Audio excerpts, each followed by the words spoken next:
మీ అందరికీ శుభాభివందనాలు, దైవాశీసులు. దేవుని సన్నిధిలోనికి సమకూడిన మీ అందరిని బట్టి నేను ఎంతో సంతోషిస్తున్నాను.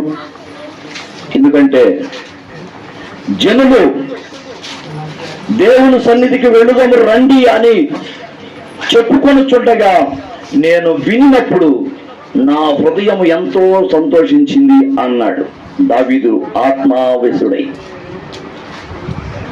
వాస్తవానికి దావీదు యొక్క సంతోషం కాదది, ఆత్మ యొక్క సంతోషం.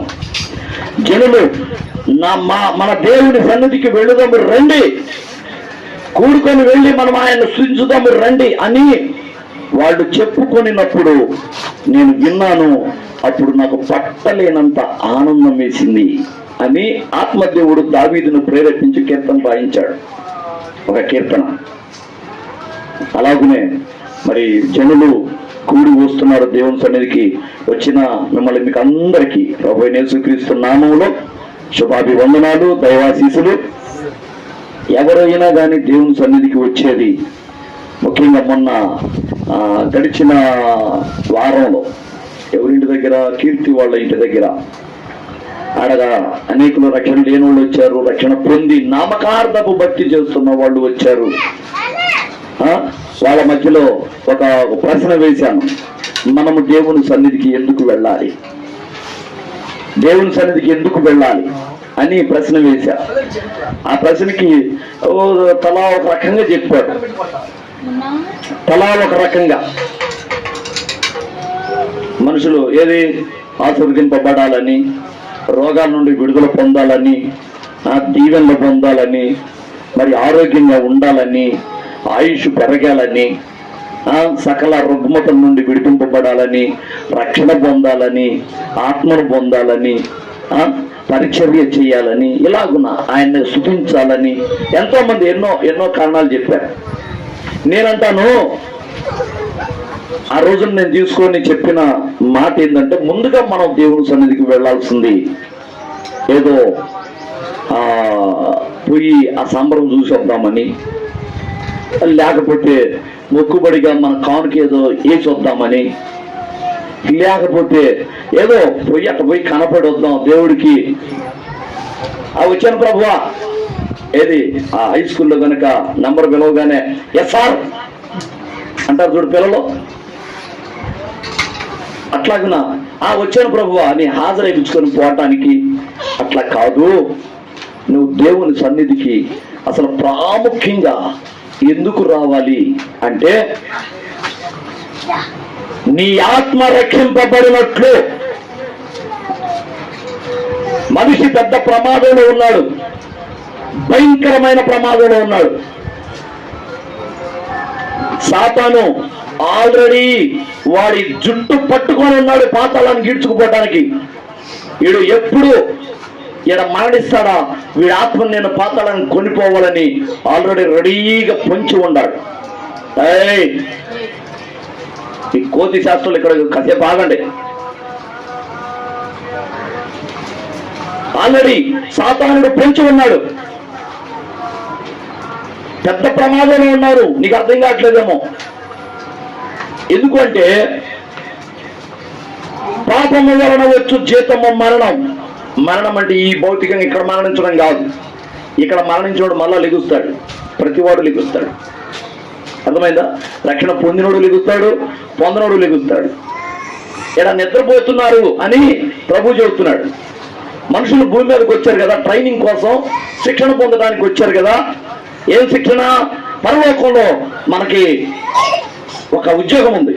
ఆ ఉద్యోగం చేయడం కోసం ఇక్కడ ఆల్రెడీ ట్రైనింగ్ కోసం వచ్చాం.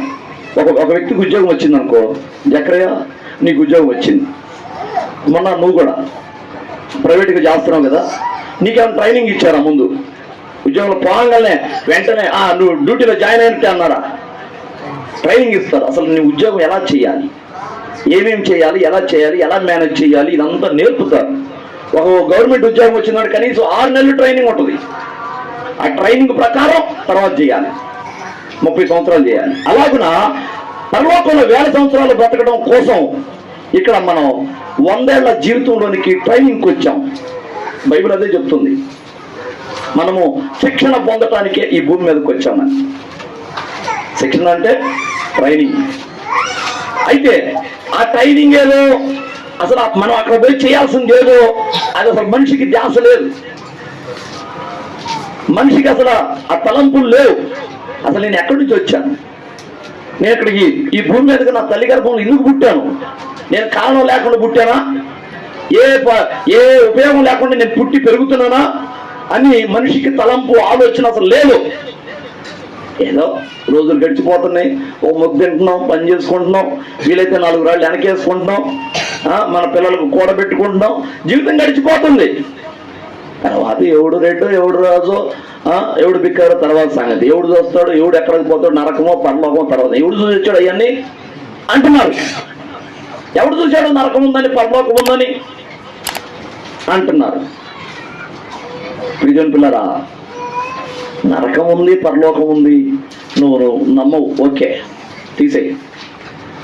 నువ్వు అనుకున్నట్లుగా ఒకవేళ నరకం లేదు పరలోకం లేదు, ఇది చచ్చిపోయిన తర్వాత మనం ఎక్కడ ఉంటామో మనకి ఒక ఆలోచన లేదు అనుకుందాం.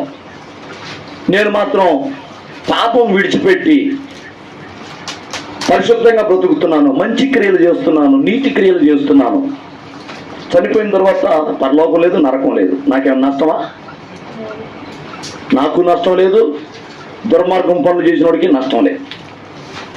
ఎందుకు? పరలోకం నరకము లేకపోతే. ఒకవేళ నరకం ఉందనుకో, నీ ఆలోచన తప్పయ్యి నా ఆలోచనే కరెక్ట్ అయ్యి నరకం ఉందే అనుకో,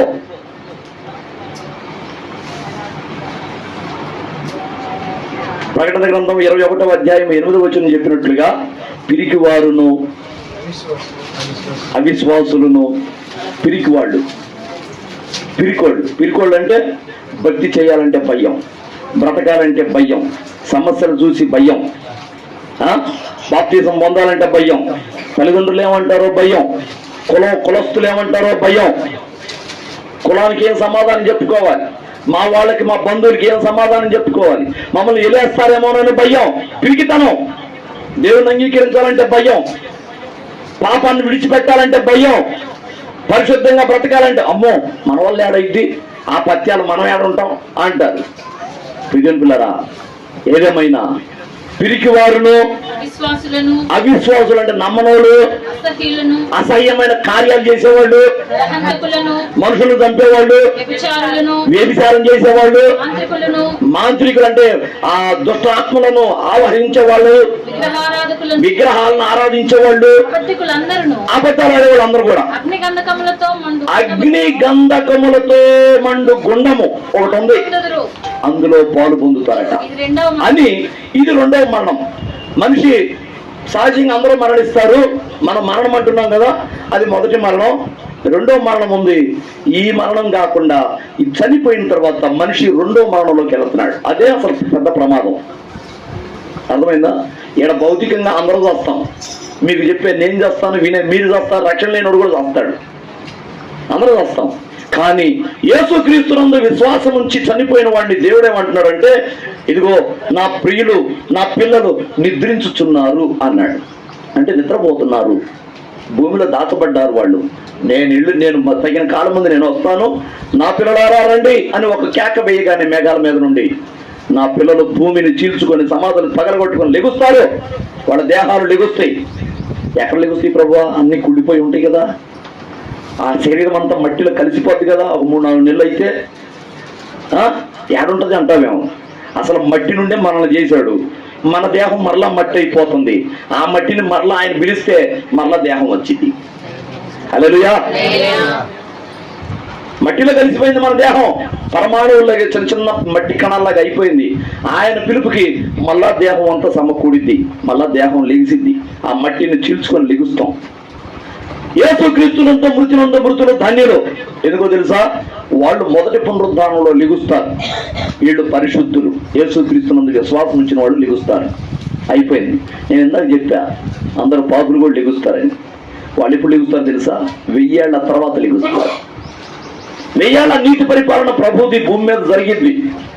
యేసుక్రీస్తు 2వ రాకడ వచ్చింది, పరిశుద్ధులందరూ ఎత్తబడతారు. అప్పుడు దాకా చనిపోయిన వారి ఆత్మలన్నీ పరదేశంలో ఉన్నాయి.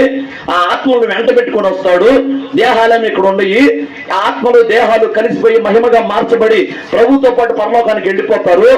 3.5 సంవత్సరాల పాటు గొర్రె పిల్ల యొక్క పెండ్లి విందు భోజనం కార్యక్రమం ఉంది. 3.5 సంవత్సరాలు. ఆ 3.5 సంవత్సరాలు అద్భుతమైన గొర్రెపిల్ల పెండ్లి విందు చేసుకొని సంఘాన్ని వెంట పెట్టుకుని ఇక భూమి మీదకి వస్తాడు.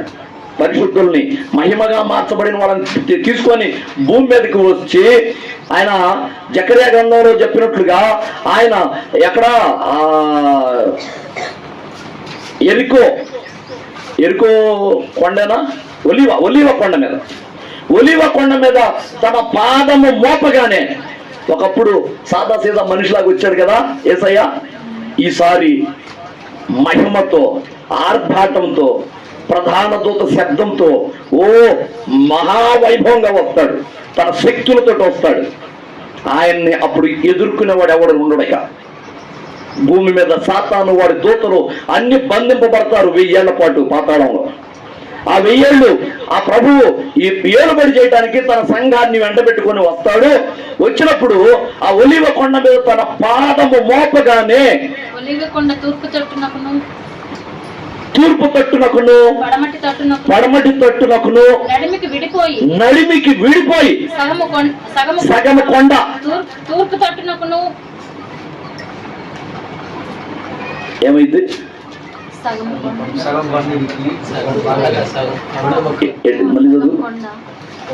మళ్ళీ చదువు.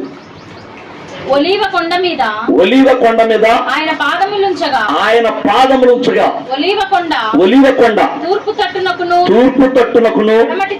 పడమటి తట్టునకును నడిమికి విడిపోయి సగము కొండ ఉత్తరపు తట్టునకును సగము కొండ దక్షిణపు తట్టునకును జరుగును.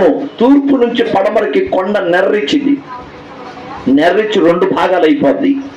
ఏది? ప్రభు పాదము మోపగానే ఆ ఒలీవల కొండ ఆ రాయి పగిలిపోయి 2 భాగాలకు విడిపోయి సగభాగం దక్షిణానికి సగభాగం ఉత్తరానికి జరిగిద్దట. అంటే ఆయన ప్రభావంతో వచ్చినప్పుడు ఆ కొండ తట్టుకోలేక పగిలిపోతుంది. ఎందుకంటే ఆయన ప్రభావాన్ని తట్టుకోవడానికి, అంత శక్తిని తట్టుకోవడానికి భూమికి చాలదు. రాయి మీద అడుగు పెడితే రాయి పగిలిపోద్ది. పిల్లల అంతటి ప్రభావంతో వచ్చి తన సంఘాన్ని వెంట పెట్టుకొని అనగా పరిశుద్ధంగా జీవించి ప్రభు కోసం కష్టపడి ప్రయాసపడి అవసరమైతే నష్టమైన భరించి నేను ప్రభు కోసమే నిలబడతానని శ్రమలలో కూడా ప్రభు కోసం ఎవడైతే నిలబడతాడో వాడు చనిపోయినప్పుడు తప్పకుండా లేపబడతాడు. అతన్ని సంఘంలో అనగా సంఘాన్ని వెంట పెట్టుకొని వచ్చి భూమి మీద 1000 ఏళ్ల పరిపాలన చేస్తాడట.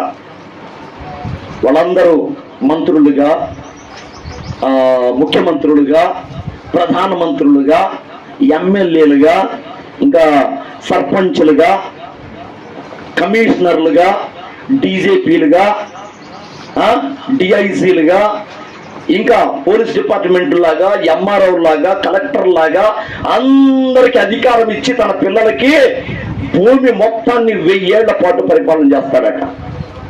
ప్రకటన గ్రంథంలో ఉందన్నమాట. ఇలాగున చేసిన తర్వాత అప్పుడు పాపులైన వాడు, యేసు క్రీస్తును నమ్మకుండా చనిపోయి భూమిలో వాళ్ళు కూడా దాచబడ్డారుగా, వాళ్ళను లేపుతాడట. 1000 ఏళ్ల పరిపాలన తర్వాత వాళ్ళను లేపి తండ్రి దగ్గరకు తీసుకుపోతాడట పరలోకంలో. లేకపోతే ఒకవేళ పరలోకానికి పోవటానికి అర్హులు కాదని ఒకవేళ తండ్రే దిగి వస్తాడేమో ఇక్కడికి. దేవుని తండ్రి ఎదుట, ఆ తండ్రి యొక్క సింహాసనం ఎదుట యేసు క్రీస్తు ఒక్కొక్కళ్ళ గురించి సాక్ష్యం ఇస్తూ ఉంటాడట. తండ్రి, వీళ్ళకి నా సువార్త వినిపించాను కానీ, వాళ్ళ కోసం నా రక్తాన్ని కాల్చాను కానీ వాళ్ళు తిరస్కరించారు. ఇదిగో వాళ్ళందరూ శిక్షక పాత్రులు అని ఆ రోజున తండ్రి ఎదుట సాక్ష్యం ఇస్తాడట. అందుకే ఏ సువార్తల్లో 4 సువార్తల్లో యేసుక్రీస్తు వారు అంటారు, నా విషయమై ఒప్పుకున్న వాడెవడో వానిని నా తండ్రి ఎదుట నేను కూడా ఒప్పుకుంటాను అన్నాడు. నన్ను ఎవడైతే ఒప్పుకుంటాడో, యేసుక్రీస్తు రక్షకుడని యేసుక్రీస్తు దేవుని కుమారుడని, యేసు రక్తం నా పాపాన్ని కడుగుతుందని ఎవరైతే ఒప్పుకొని నా వైపు మళ్ళాడో వానిని నా తండ్రికి ఎదుట నేను కూడా ఒప్పుకుంటాను అన్నాడు. ఒకటి, ఒకవేళ నా విషయమా ఎవరైనా సిగ్గుపడతాడేమో, అయ్యో ఏసైని ఒప్పుకోవటమా, ఏసైని అంగీకరించడమా, మతం మారటమా, అమ్మో మా కులస్తులు ఊరుకోరు, మా మతస్థులు ఊరుకోరు, మా పెద్దలు ఊరుకోరు, మా ఇంట్లో వాళ్ళు ఊరుకోరు, మా అమ్మ నాన్న ఊరుకోరు, మమ్మల్ని విలేస్తారేమో, మాకు ఆస్తిలో భాగం ఇయ్యరేమో అని తిరస్కరించిన వాళ్ళు ఉంటారు చూడు. అయినా యేసు రక్తము అప్పుడెప్పుడో 2000 సంవత్సరాల క్రితం చచ్చిపోతే ఇప్పుడు ఎట్లా ఉపయోగపడింది అంటూ ఏదో విధంగా తిరస్కరిస్తూ, ఒకవేళ రక్షణ పొంది కూడా చీటికి మాటికి పాపం చేస్తూ దేవుణ్ణి విసిగించి అవతలేవో అని ఆయన నోట నుండి ఉమ్మివేయబడిన వాళ్ళు ఉంటారు. కొంతమంది వాళ్ళు నిలెచ్చుకుంటుంటారు. ఉంటే చల్లగానన్నా ఉండు, లేకపోతే వెచ్చగానన్నా ఉండు. అట్లా కాకుండా నువ్వు నిలువెచ్చని స్థితిలో ఉంటే నా నోట నుండి ఉమ్మి వేస్తానన్నాడు ప్రకటన గ్రంథం. అలాగ ఉమ్మి వేయబడిన వాళ్ళు కూడా ఉంటారు. వీళ్ళందరినీ రేపు దేవుడట, యేసయ్యట, తండ్రి వీళ్ళందరూ నన్ను తిరస్కరించిన వాళ్ళు, నేను ఇవ్వబోతున్న అద్భుతమైన రక్షణను వాళ్ళు తిరస్కరించిన వాళ్ళు కనుక వీళ్ళందరూ నరకానికి పాత్రులే అని ఆయన ఒక స్టేట్మెంట్ ఇయగానే అందరిని జుట్టు పట్టుకొని మెడలు పట్టుకొని దేవదూతలు తీసుకెళ్లి అగ్నిగుండంలో వేస్తారట. వాళ్ళు ప్రభువా మాకు చెప్పలేదు, మాకు నీ సువార్త వినలేదు, మేము ఎప్పుడు వినలేదు అని అంటే, ఒకవేళ ఈ చర్చిలోకి వచ్చిన వాళ్ళని చూద్దాం. ఇక్కడ ఒక రక్షణ పొందకుండా ఇప్పుడు ఉన్నవాళ్ళు వాళ్ళు ఒకవేళ ఇదే లాస్ట్ సారి ఇలాగ రావటం అనుకుందాం, బయటికి వెళ్ళిపోతారు. మరి అన్నడు ఏ చర్చిలోకి పోలా, దేవుని మాట వినలా, కానీ ఇక్కడ విన్నారుగా. ఇక్కడ విన్న సంగతి ప్రభుకి ఏం తెలుసు అనుకుంటారేమో. ఆయన అన్నాడు, ఇదిగో ఈ రేకులు సాక్ష్యం ఇస్తాయి, ఈ స్తంభాలు సాక్ష్యం ఇస్తాయి, ఈ స్పీకర్ సాక్ష్యం ఇచ్చింది, నా మౌత్ సాక్ష్యం ఇచ్చింది రేపు అక్కడ. ప్రభువా ఆ పాస్టర్ గారు ఇదిగో నన్ను వాడుకొని ఆ రోజున చెప్పాడు, యేసుక్రీస్తు రక్తము మన పాపాలని కడుగుతుందని చెప్పాడు అని ఆ స్పీకర్ కూడా చెప్పింది. ఈ రేకులు చెబుతాయి, ఈ నేల చెప్పింది, ఈ వైర్లు చెప్పింది, అన్నీ చెప్తాయి సాక్ష్యం. ఎందుకో తెలుసా, ఎవరైనా కానీ మిమ్మల్ని తిరస్కరిస్తే కాలి దుమ్ము అక్కడ దులిపి రమ్మని చెప్పాడు ప్రభు. ఎందుకంటే రేపు ఆ దుమ్మే సాక్ష్యం ఇచ్చిందట. నేను వినలేదు, మా ఊరికి ఎవరు రాలేదు, ఎవరు చెప్పలేదు సువార్త అంటే ఊరు కూడా ఆయన మొత్తం రికార్డ్ అవుతున్నాయి కదా.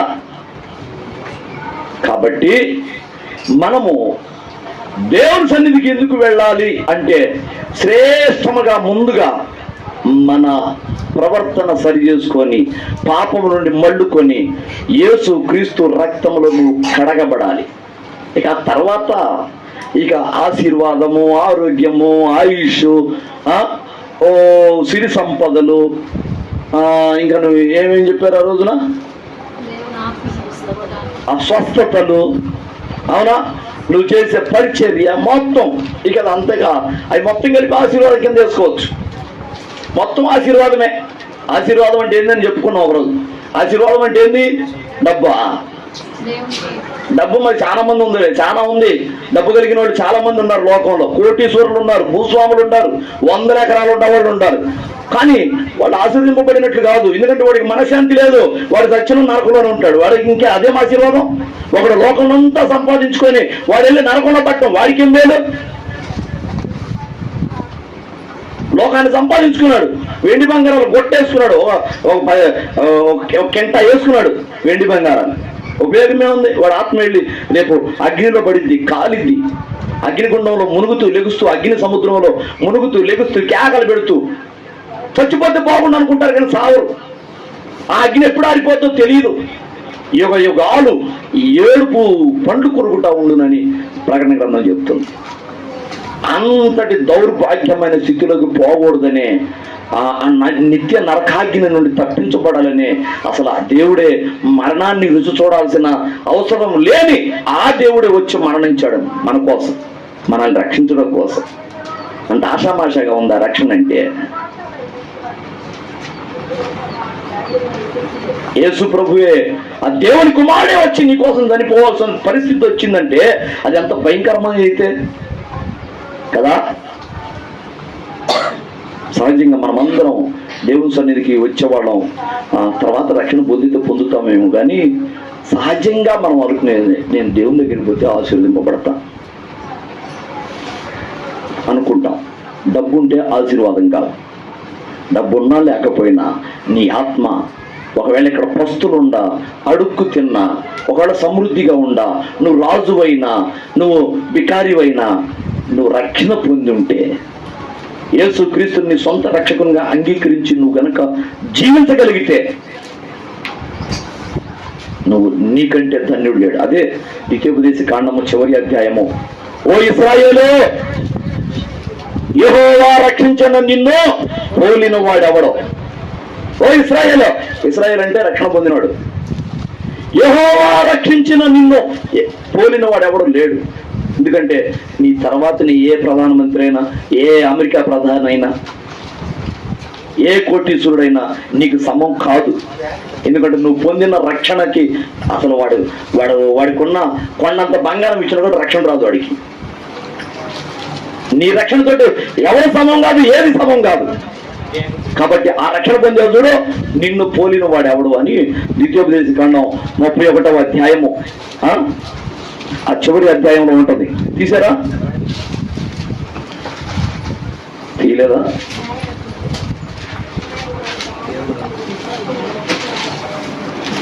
ముప్పై 33వ అధ్యాయము 29వ వచనం. ఇశ్రాయేలు, నీ భాగ్యం ఎంత గొప్పది, యెహోవా రక్షించిన నిన్ను పోలిన వాడు ఎవడో. యెహోవా రక్షించిన నిన్ను పోలిన వాడు ఎవడో.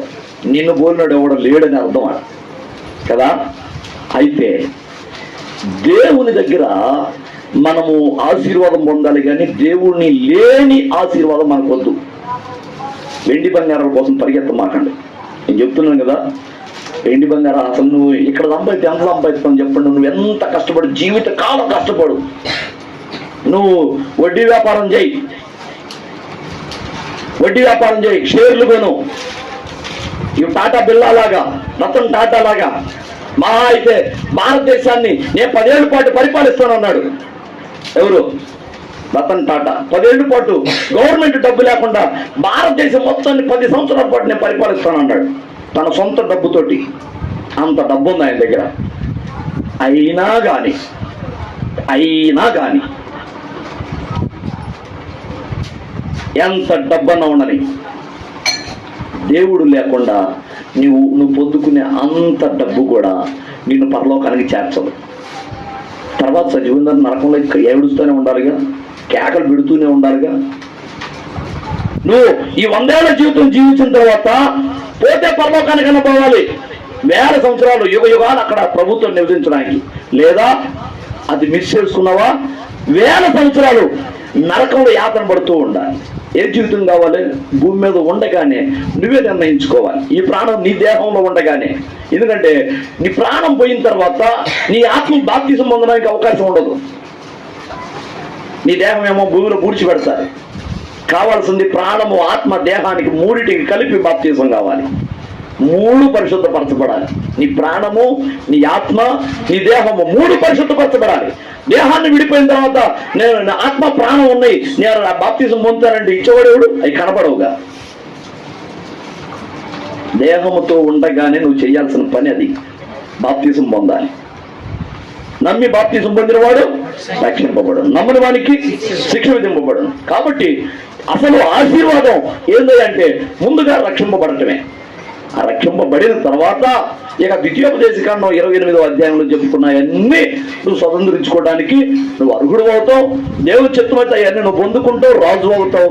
దావీదులాగా, ఎస్తేరులాగా సాదాసీదా బ్రతుకు నుండి దేవుడు నిన్ను సింహాసనం మీద కూర్చోబెట్టగలడు.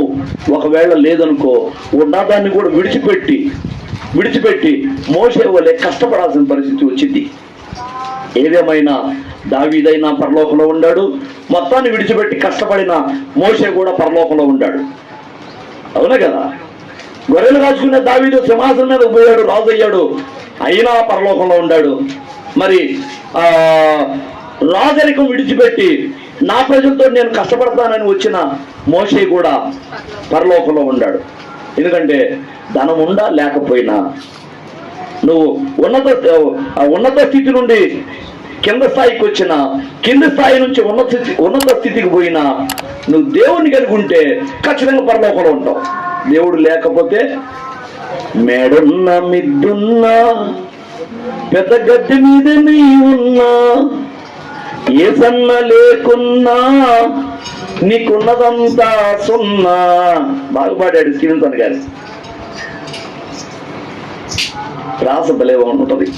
మేడున్న మిద్దున్నా, పెద్ద గద్దె మీద నీ ఉన్నా, ఏ సన్న లేకున్నా నీకున్నదంతా సున్నా. ఏ సన్న లేకున్నా నీకున్నదంతా సున్నా. హల్లెలూయా. ఏదున్నా లేకపోయినా ఏసై లేకపోతే వ్యర్థమే. ఏసైని కలిగి ఉంటమే అసలు ఆశీర్వాదం. ఆశీర్వాదాల గని ఏసయ్య, ఆశీర్వాదాల పుట్ట ఏసయ్య. నీకేం కావాలి? ఏం కావాలి నీకు? ఏంటి బంగారాలా? ఏసై దగ్గరికి రా. దావీదుకి ఇచ్చాడు, ఎస్తేరుకి ఇచ్చాడు, ఆయన భక్తులు చాలా మందికి ఇచ్చాడు, అబ్రహాముకి ఇచ్చాడు, సొలొమోనుకి ఇచ్చాడు వెండి బంగారాలు. నీకు కూడా ఇస్తాడు. దేవుని దగ్గరికి వచ్చి శ్రేష్టమైన భక్తి చేయి, నిన్ను ఆశీర్వదిస్తాడు.